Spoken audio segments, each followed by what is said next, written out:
Welcome to the Movement Podcast. This show is all about movement. We tackle it from different angles, bring on guests, answer questions, go on a few tangents, and give practical advice, giving you guys a better idea of how you can optimize the human body to be the best it can be. Let's preview what's coming up in this episode.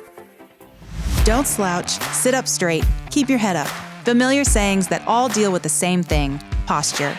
On this episode, the guys discuss the importance of posture in our overall health, reasons for bad posture, how we measure it, along with finding ways to correct it. For our final segment, we bring back a good friend of the podcast, Nguyen, who deepens the conversation on posture with Gray and Lee, including the power of how you can carry yourself. So let's get straight to it with this episode of the Movement Podcast, powered by FMS.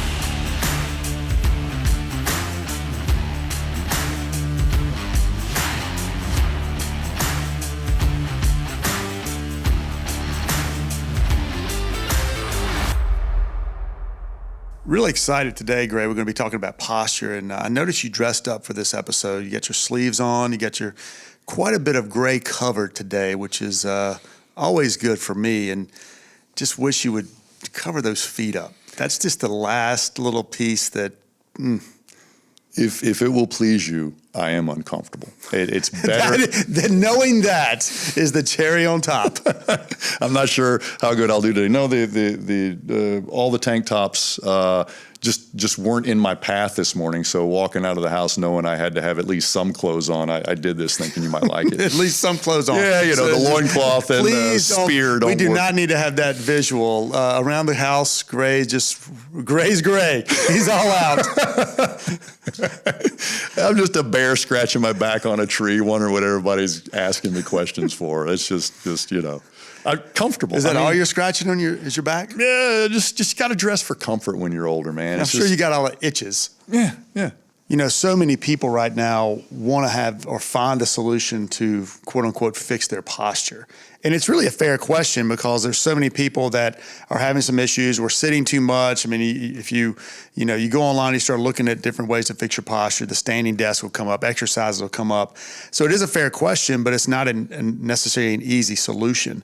And I think the assumption, Gray, is that posture is all about how you stand and how you sit and what you look like. It's like stand up straight or sit up straight, and that's posture. But it takes a lot of different forms. Really, your posture is about, being, I'll use the word good PhD word, be good in every position that you're in. That's a fair assumption. And just for the listeners out there that may not have the anatomy background or things like that, posture, if you're going to change it, is really going to be a muscular issue, okay? And there's two types of muscles in your body. They're the prime movers. These are the big engines, okay? Your glutes, your pecs, your quads. These are the muscles. These are the ones people train. Yeah, this is what the bodybuilders are showing off when they get their oil out, right? Yep. But if you can see this on the internet, primal pictures, you can strip off that superficial layer of big muscles, and what you'll see is a skeleton with a bunch of little muscles on it. The rotator cuff. Most people know what the rotator cuff. The abdominals, some of the inner thigh muscles, the muscles around the pelvis, the ones holding the spine together. These are your postural stabilizers. They're called slow twitch muscles because they run all day like a sewing machine or a diesel in the background doing things. But believe it or not, they're the first on the job. So when you grab an apple... A sewing machine runs all day? Well, I guess if you're in a factory, it does, right? Okay. So what I'm saying is if you grab an apple or a bowling ball, your rotator cuff is on first. And then you bring your pec, your deltoid, your lat, and your trap in to help say, oh, this is an apple. If I lift it like a bowling ball, I'm going to smack it in my forehead. So the first muscles on every job are the stabilizers, and they're the last muscles off the job. Now, when you need to be in a good position, I think a great little definition I've been using for posture in the background of all the crazy thoughts I have is posture is balanced stillness, meaning anybody can be still, but are you balanced? Can you relax, breathe, and have a conversation there? So stacking your skeleton in a way where your muscles don't have to work hard, but they do have a certain amount of sway control is really what we see when we see people with posture. And so many athletes who are working on a movement pattern don't understand that the way my mind sees movement is a posture is your starting position, and your ending position and your pattern is everything in between. So if we took a lunge, it starts standing and it ends half kneeling, and everything in between is a lunge. So you got two shapes and one blur. And what we realized a long time ago with the movement screen is if you can't throw down this shape, you probably ain't gonna have a good pattern. And so even though the movement screen is 7 different movements, really we're looking for a signature shape of you. And if you can't cover that shape, I had this really cool conversation with Kelly Starrett talking about that. We know you're not going to have a good pattern just because your starting and ending shape aren't good. So we don't have to overanalyze what's going on in between. You started wrong and you ended worse. But your shape's going to be different depending on what you're trying to accomplish. Of course, but there should always be balanced stillness before you start a move and when you get your landing. And it's the lack of that balanced stillness that makes us compensate, recover poorly, land wrong, round our back and stuff like that. And so getting back to that postural awareness is literally studying those shapes. If half kneeling smokes you, that's a shape you need to learn to cover. What do you do? I mean, if we're talking to, your mom and she has quote unquote poor posture, I mean, she doesn't care about the shapes. She's just trying to get better posture. Number one, if I were doing it with my mom, the screen would let me know if my mom has lazy posture, meaning she has movements she's not using or she can't even get into those positions. So the very first thing... Hold on, that's important. I think that's very important for people to understand because most people assume someone in poor posture, their head's forward, they have rounded shoulders, the kind of the typical thing that if you Google poor posture, that's what you're going to see. Well, there's 2 things there that you just said. One could be they do have some tightness and you do have to work through it. One could be they've got some weakness and you've got to make it a little bit stronger. And before both of those things, there's an awareness problem. So number one, let's make sure you and I both agree you do have a posture problem and you do want to change it. Okay. I think you can't even get into the shape. But how do you even do that? How do you even make sure get somebody aware? Screen and assess, but I don't tell them what's wrong. Usually if I find somebody who has very poor upper back range of motion, I'll stand them on their feet and look at their rotation. Can you see behind you? No, they cannot. And then we will do a corrective. And one of the bigger things that I've seen, Gray, over the years when we ask someone to do that, stand on one foot or turn and rotate, what makes them aware is the fact of how good one side is compared to the other. Exactly. And so do we say one side is Superman and one side is bad? Or do we say, I think your better side is normal and your worse side could use some work? And that's where the conversation ends for most people. Unless I'm lecturing to a bunch of medical professionals, it ends there. Yeah, you're right. I can balance on my right foot and not my left. What are we going to do with my left? Well, funny you should ask. We do these 4 things, and we will retest them on a baseline. Because somebody could have a lack of foot or ankle stability, which puts them in poor posture. Exactly. And finding out if there's a big problem. I mean, if there's a rock in your shoe, I'd like to get it out. And so if there's some of these obvious things we can do to make that first experience a little bit better, usually we gain some trust and just enough traction to keep the relationship going because they became a little more self-aware than they were, and that alone is probably the best corrective. And that's how they can continue to provide their own feedback. I mean, if you just tell someone, stand on your right foot, how does that feel? Stand on your left foot, how does that feel? And they know their left foot is worse, then they don't need to come and get a full-blown Gray Cook assessment every day. They can just stand on their left foot. Is that better today or not? And that's our low end example. Let me give you a little bit of an athletic example. I've loved paddleboarding for a while, and I know you tell us. I know I do. And I've watched the way people at resorts teach paddleboarding. Never been on a paddleboard before. Me and my 4 kids want to go paddleboarding. Everybody starts standing. That's not how you started walking. You started walking, crawling. So one of the things that I've done, and I've helped a lot of people, is we lay down on the board just like a surfer, put the paddle under our chest, and we learn to move the board laying flat. And then we come up to kneeling and half kneeling, and I start working on your paddle stroke. It's about moving the board forward, because if you start people standing, they get into a very defensive, very inefficient posture, breathing pattern, and on top of that, they try to create a paddle stroke. And so what I'm saying is forward propulsion is the number one thing I need to teach you on a board for safety. What if you get in harm's way? I can still move the board. So paddle the board with your hands, come up to kneeling, paddle it tall kneeling. All right, that's both knees down.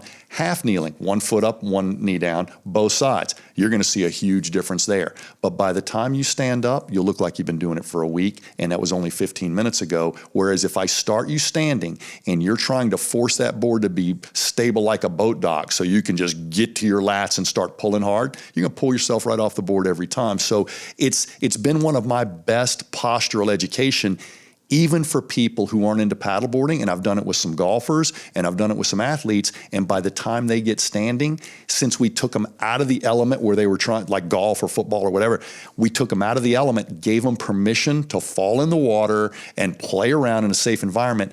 I've trained more people on postural awareness by taking them out of their comfort zone, getting them out of the gym. Let's get out on the board, bring that back to the gym now. When you're doing an overhead press, are you standing on a board or are you hunched over checking out the mirror? You know, and they got it. So yeah, I'll take it even one step further. Even for me, early on, we started playing around with some of the rolling, literally not foam rolling, but rolling on the ground, and taking someone who had poor posture, poor balance, poor single leg stance, taking them to the ground, having them roll to the right, roll to the left a few times, handful of times, and then get back up, and their single leg stance immediately gets better. Now, I would argue that getting up and down off the floor maybe it helped just as much as the rolling did, but something as simple as that awareness, going back down, and what you're talking about is that natural way of learning to move, take your center of gravity down on the ground, get comfortable on the ground, learn how to stand. Again, that's a postural awareness thing that most people don't get. Then the one trick that I think has been prevalent to me in FMS, both you and I doing it, but watching some of our favorite instructors and colleagues, peers, and partners doing it, is FMS is a movement screen that really makes one decision. If you're in a bad posture, we go down a level. So if we see standing problems in function, that is not where we're working with you. We're working with you in kneeling or sitting. Your spine's vertical, but we took your feet and legs out of it, so we're going to compartmentalize that. If you don't even look good kneeling, we're going to wind up in quadruped, and if you struggle in quadruped, we're going to wind up flat on your back, on your side, or on your stomach. So we always go down a posture and still do the movement and then come back up into the posture that you need to go. Most people stay at the posture of the mistake and overcoach the pattern. And we realize when babies have difficulty, they drop a posture and keep moving forward. Well, you've got to come to a point where the person is successful. And if you're sitting there overcoaching a standing posture, stand up straight, stand up straight, stand up straight, take your chin back and all that, they have zero idea what you're asking them to do, and they're getting anxiety, their breathing's all screwed up. Take them down a level, and then try the same thing. Chances are they're going to get a little bit better. If that is not better, take them down a posture. A tree without roots doesn't do well in adverse condition, and your physical roots are those developmental postures. And so if you can't do something in one of the postures below standing, it means something very significant in standing. And so just be able to do that. And if you can't, there are a lot of good people that can help you with it. All right, let's take a quick break. And when we come back, we'll go a little bit deeper.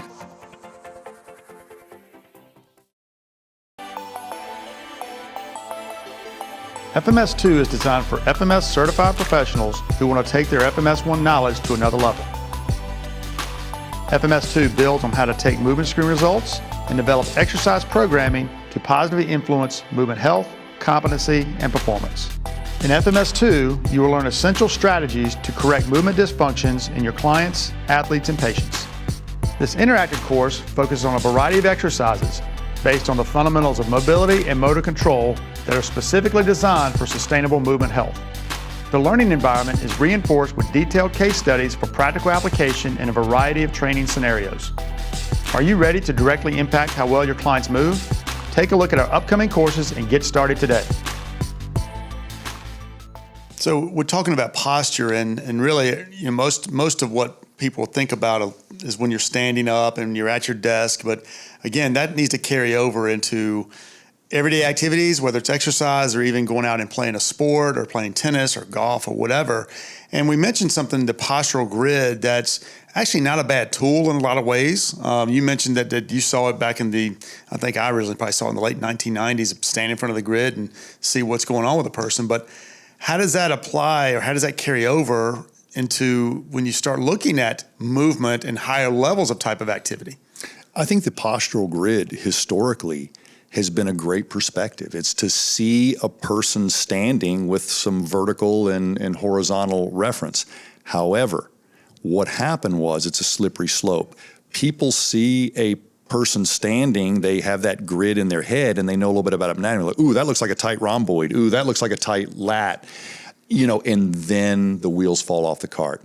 If I were most people trying to look at posture, and I have been, you take the snapshot of what's going on the grid, but you don't take action on what you see on the grid because it's a slippery slope and it's a whole lot of assumptions there. What we have done over time between stuff like the Y balance test, a smaller version of that called the motor control screen, and one of our actually loaded carry tests that look a lot like movement. Two tests look very much like balance and one looks like a farmer's carry, right? And yet these movement tests tell us more about your posture than the grid did, but it doesn't mean the grid's obsolete. I want to pre and post on the grid, but we're not going to tell you when you're on the grid to pull this shoulder back and put your chin back. We're going to go load you either through your limbs in a balance test or through an external load in a carry, and we're going to basically measure how far you can reach or how far you can walk. And if you can't make it the average distance for your age and gender, we're going to say you have a posture problem, not a strength problem. And by training you in the ways that we would do to get your posture up, not only will you look better on the grid, you're going to come out stronger in the long run. But think about this, what happens when you load someone? When you give someone the weight in the carry test you're describing, you're giving someone a significant amount of weight and you're asking them to walk. What's going to be the first thing that fails them in that situation? Their grip's usually going to give out, and they're going to say, well, I could have gone longer if my grip hadn't have given out. But if we know what happens 30 steps before they look at it and say my grip gave out, they round their shoulders, they throw out that chin, they start breathing heavy. Their posture gives out. They dump their posture. And what Phil Plisky, one of the researchers helping us develop our FCS test, our fundamental capacity screen test, realized is you don't even have to analyze the way they're carrying. If they dump posture, they barely got 20 steps left in them. So if they can't make the average go of a loaded carry, and the criteria for that is 75% of your body weight divided into each hand. Let's make it easy for the listeners. If you weigh 100 pounds, you're going to have about a 35-pound kettlebell, 40-pound kettlebell in each hand. If you can't walk 90 seconds with that, you probably have some postural work that'll make a bigger difference than any other work you could do,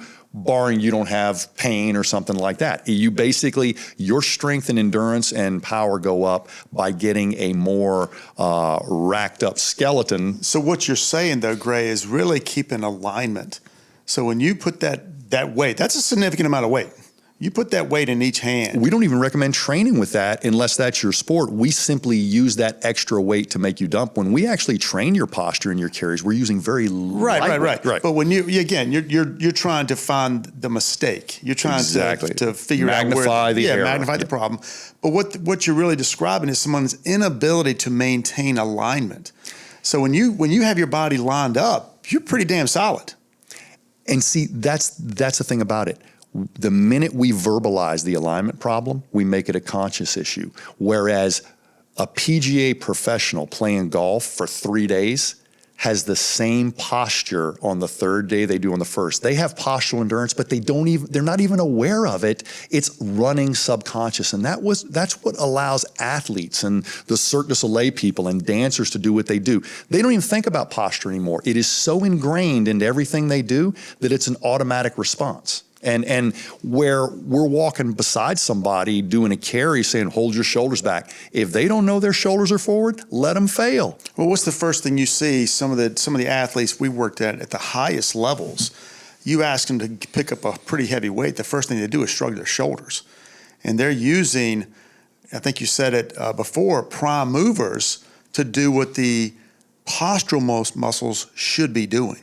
Exactly. I'm going to give you a historical perspective and then an aha moment. When we started in kettlebells, we were looking at the Turkish get-up, realizing most people were seeing it as a lift, not a carry. A Turkish get-up, if you look at it, the weight's already up, you stand up under it. It's a carry. It's just vertical instead of horizontal. What you said is you hand somebody weight, they shrug. That's because in the United States, we haven't been taught to carry. We've been taught to lift. But anything worth lifting is probably worth carrying, historically speaking. We carry our children, we carry our tools, we carry our weapons, we carry our food. Everything else, it's going to be there when we get there. But we got to carry the most important things. And so we called a carry test postural integrity under load. And when you can do that automatically at a average or better than average thing, I simply don't worry about your posture anymore. I worry about your next thing, your power or your symmetry or your skill or your state of readiness. But I don't worry about your posture anymore. And if you can't cover that mark, I do worry about your posture. So, yeah, I mean, that's the whole mentality of what we're trying to get people to understand, whether we're talking about posture or power or balance or whatever it is. It's trying to eliminate the things you're worried about. And I think that's counterintuitive in the fitness and strength conditioning world. You're always thinking more and more and more. Well, really what we're trying to do is figure out, okay, I don't worry about these things. You're good enough. And let me throw one other thing out. Whenever we see What was that aha moment in there? I didn't hear that one. You didn't hear that? Oh. I'm getting ready to help you with it. Okay. So we see somebody who may test weak. And a lot of people who see, well, you got a weak bicep, they're testing your bicep, they automatically assume weakness. I don't. I assume inhibition. And the same thing can occur with posture. And we had a pro athlete, unbelievably explosive athlete in the NFL, had an ACL reconstruction, was coming back. And when we did his movement screen and the FCS test, the one thing that we didn't expect was his carry test would be so low. He barely covered 40 seconds with his appropriate body weight carry. Obviously, he's here for treatment. We brought him upstairs. We did some stuff, gave him a lunch break, came back down, and did that carry test again. Now, that's about a 25-foot figure eight walking around cones, so both your turns are opposite, of each other. And he was doing 75% of his body weight. He bested his previous effort by almost 40, 45 seconds. And when we asked him about his perceived exertion, how do you think you did this time? It's about the same. I have the same level of tiredness. He had no idea he doubled his carry. It was that comfortable. Now, we didn't train his muscles or make them stronger in that single day. And he didn't eat anything for lunch that gave him that. Basically, he had a hip flexor that was holding everything together. We did a little bit of work. We got his posture in kneeling better. We got his posture in standing better. And he didn't realize at the same fatigue level, he doubled his work capacity in the same day. So the one thing I want to tell clinicians out there is many times the appropriate posture is inhibited by something. And we know that movement can be inhibited by you avoiding certain things due to malalignment or not enough range of motion. But that was the living, breathing example of something I always had a theory of, and it proved itself that same day. So, during the FCS, when you're doing that heavy carry, what's the most common thing you see that fatigues? Well, everybody always says my grip gave out. And I'm glad you asked that, because they don't understand your grip doesn't give out because it's weak. Your grip gives out because it's a safety valve.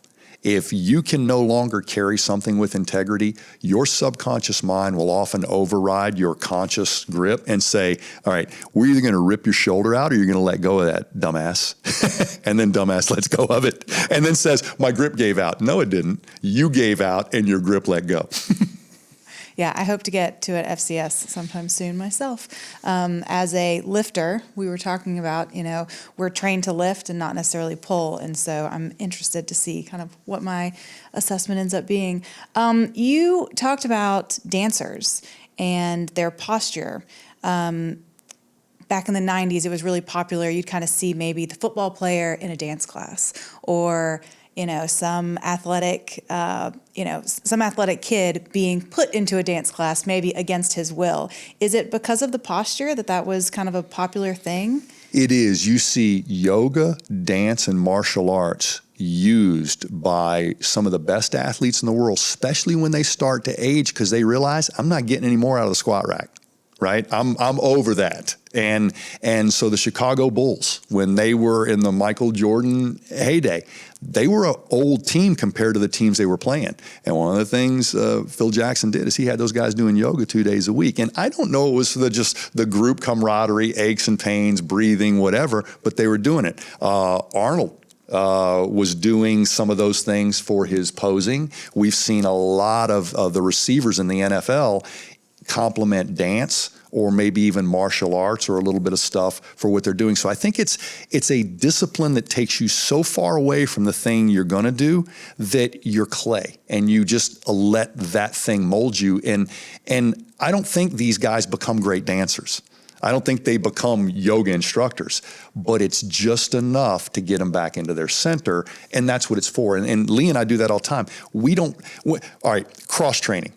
It's supposed to be almost the opposite of what you do. So I've worked with a lot of hockey players and speed skaters, and they're like, well, what are you doing for cross-training? Well, I get the slide board. I'm like, that's the same damn thing without ice.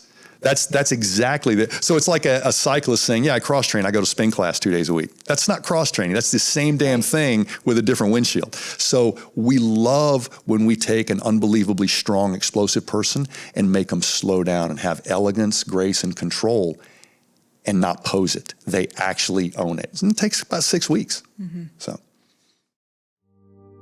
All right, we'll take a quick break, and when we return, we bring back a good friend of the podcast, Brian Nguyen, who deepens the conversation on posture with Gray and Lee, including the power of how you can carry yourself.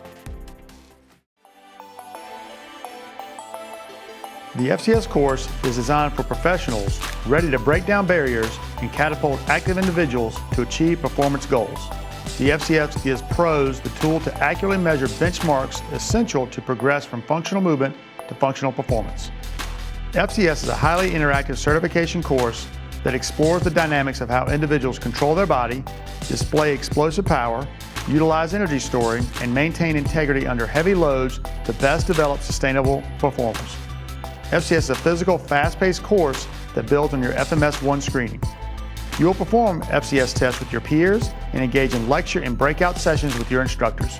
Are you ready to discover the key elements of performance testing to unlock an active individual's full potential? Take a look at our upcoming courses and get started today.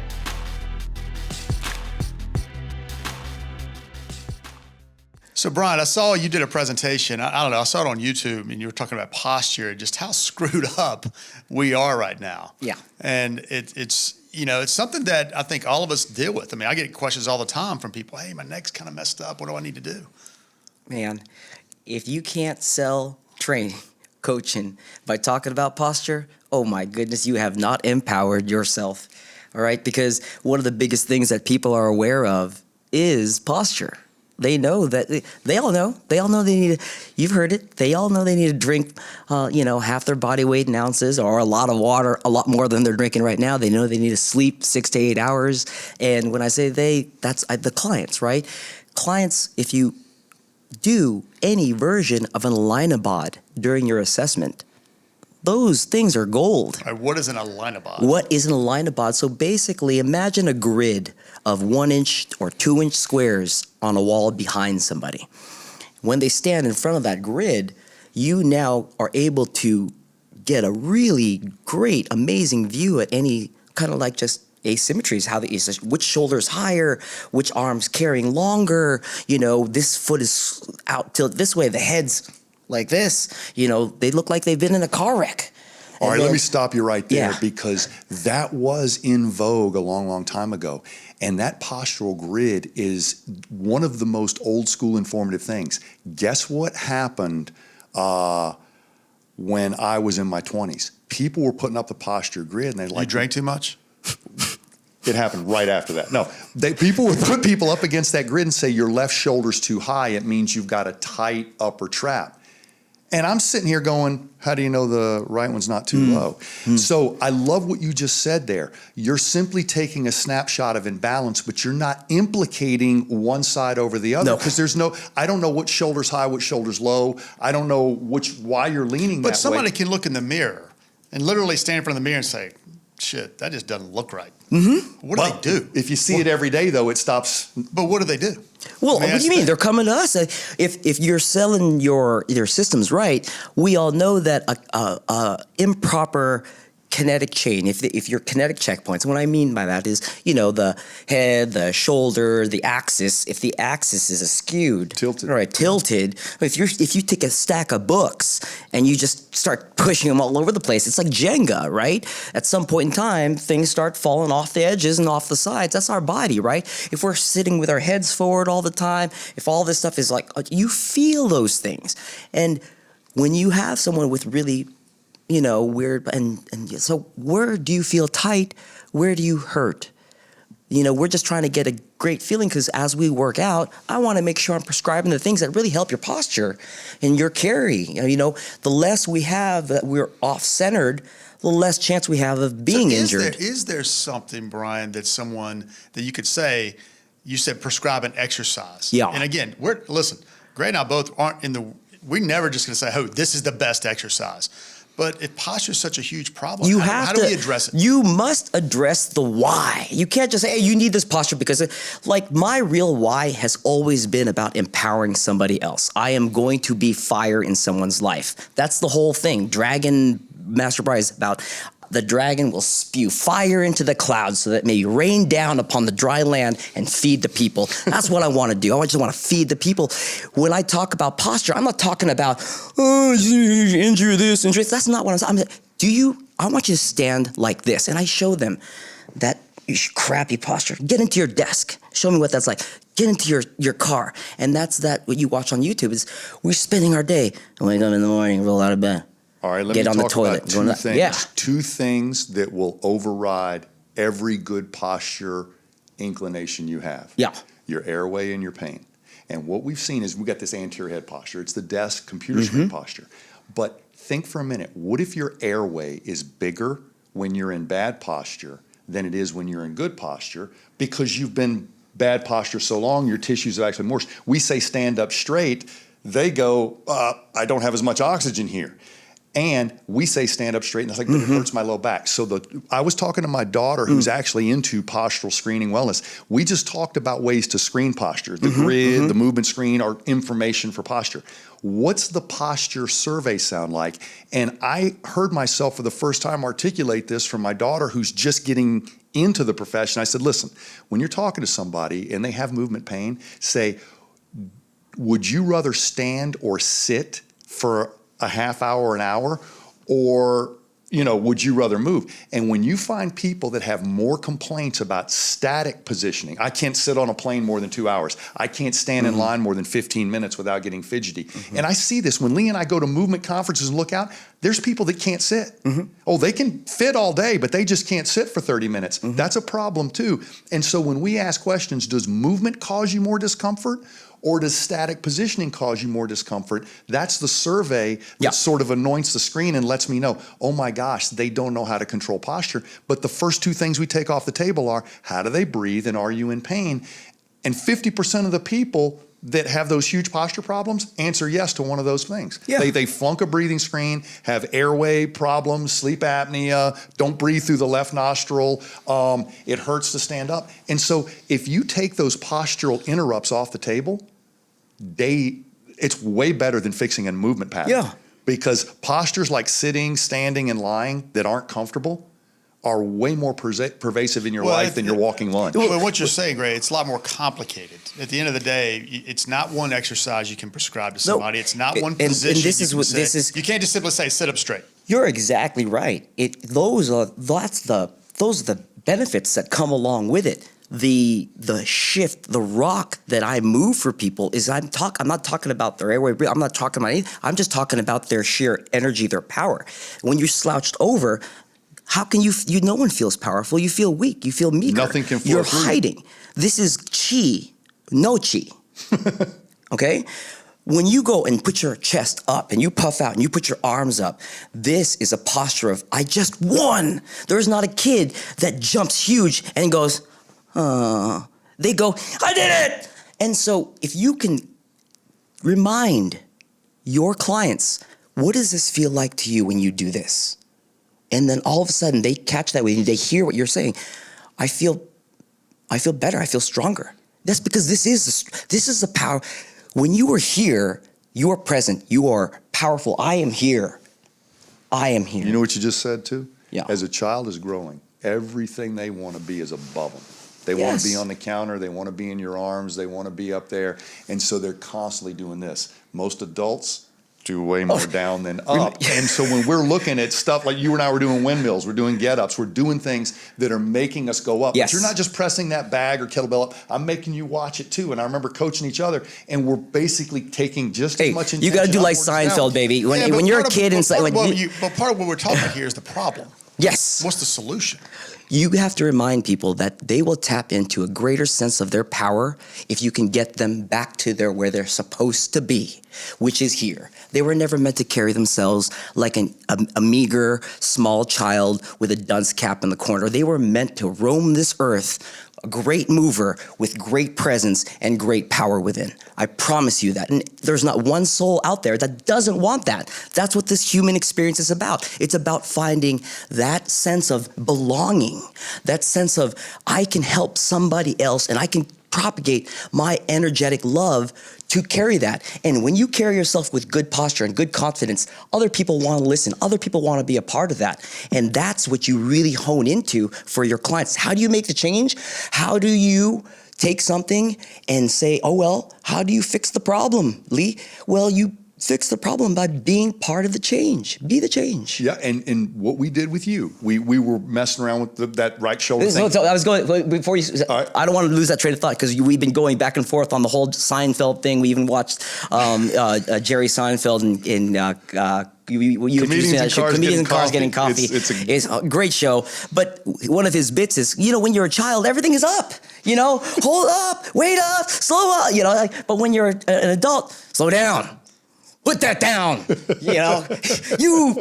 like, oh, down. It's true that, if you can get into that child mentality again and all it takes, we have these stickers, posture up, power posture, whatever Priming. Reminds you. It's that priming. To put it on your computer. Well, right. The one thing I'm hearing you say, the one thing yeah. I've heard both you guys say is, one, the fix is very complex because you don't know what the underlying issue is. The first step is become more aware that Yes. you got a problem and take some actions to fix it. Now, what those actions are going to be different from a lot of people. And what we saw with you, your posture changed in about 6 minutes. You added almost 2 inches to your chest, but we didn't pump you up. 2 inches to your chest. That's Yeah, he was able to. Relative. Hey, that's pretty when you're damn 5 impressive. foot nothing, 2 inches is a lot. All right, all right. No, seriously. I'm sure a lot of people would like that advice. We added 2 inches to your chest. The right shoulder was dead weight. We balanced him out. He basically changed. Lee, would you like a little feel? Himself. Because I'm pretty sure. And to the outside, that's not for today, bro. to the outside person, his posture got better in a moment. We only expect patterns to get better, but you actually changed something. You felt it, but so you took dead weight off your posture. Your posture responded with a better presence, just like a pattern responds with less dysfunction. Two ends of the same situation. Yes. My favorite postural exercises, by the way, are dead bug exercises. Nice. Specifically those using the Gray Cook band with a pal-off hold and a half foam roller Brian's under the knees. Top exercise. People are for swerving in posture. traffic, leaning in and trying to figure, what's he saying now? Are we supposed to be listening to this? Suddenly sounds like NPR. Just do the dead bug. Just with the Gray Cook band. with a Cook By the band. way, you can get the Gray Cook band at performbetter.com. 1-800-556-7464. We'll send you a sleeveless. I don't even know if it's the number.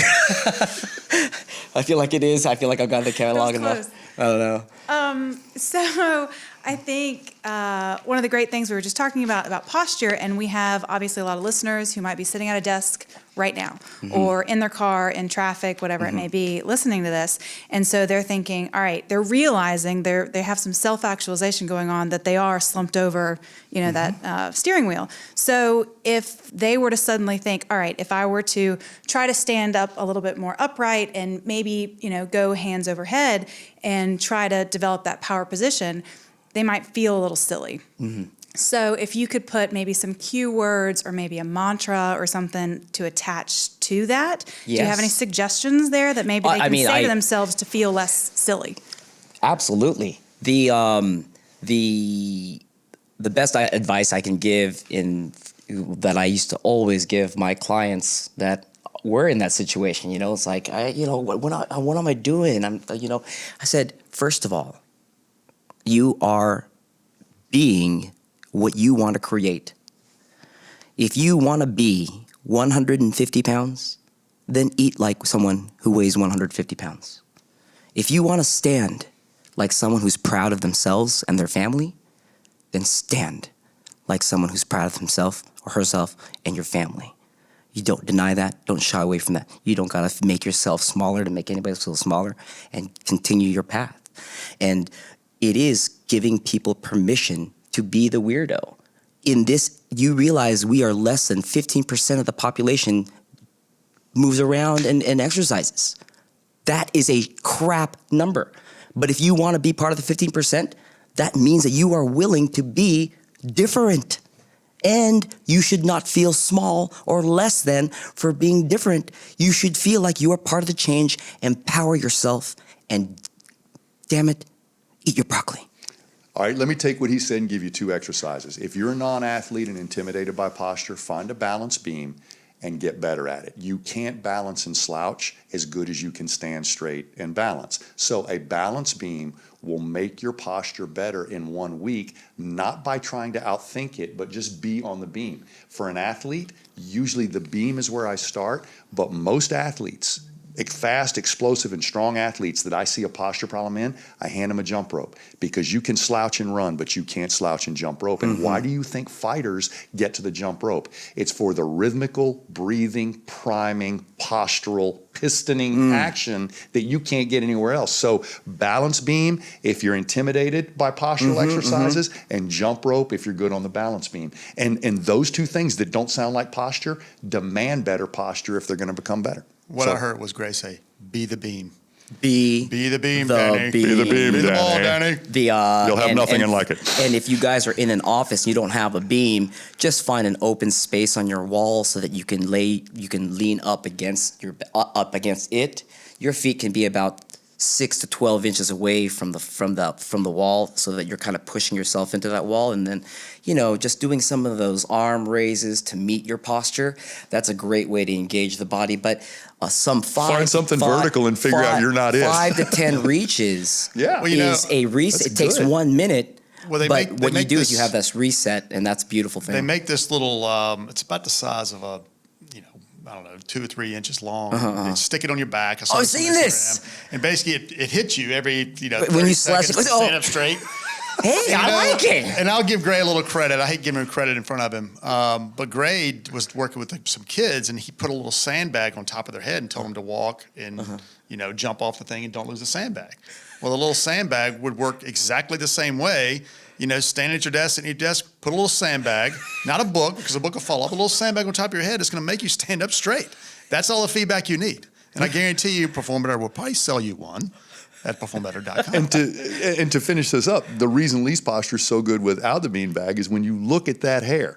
I mean, outside of our president and a few hair bands, nobody can pull that off. No. I wish I had 3 pounds of hair back behind my head to take it there. Now that it's getting a little longer, it takes a little bit more, 3.5 pounds. stress. 3.5 pounds. A little bit more stress. An extra dime on the Pantene Pro V, please. It's that biblical story of Samson. It's costing me more money. You're exactly right. I'm now having to use a lot more shampoo, which is really irritating me, because I had it down.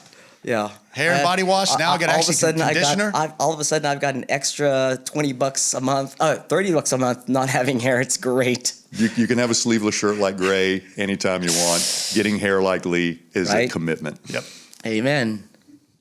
That'll do it for this episode of the Movement Podcast. Thanks for listening. And if you liked what you heard, please take a minute to subscribe, share, and review. If you want to learn more about our system and take the next step in your movement journey, visit us at movementpod.com. Until next time, remember to first move well, then move often.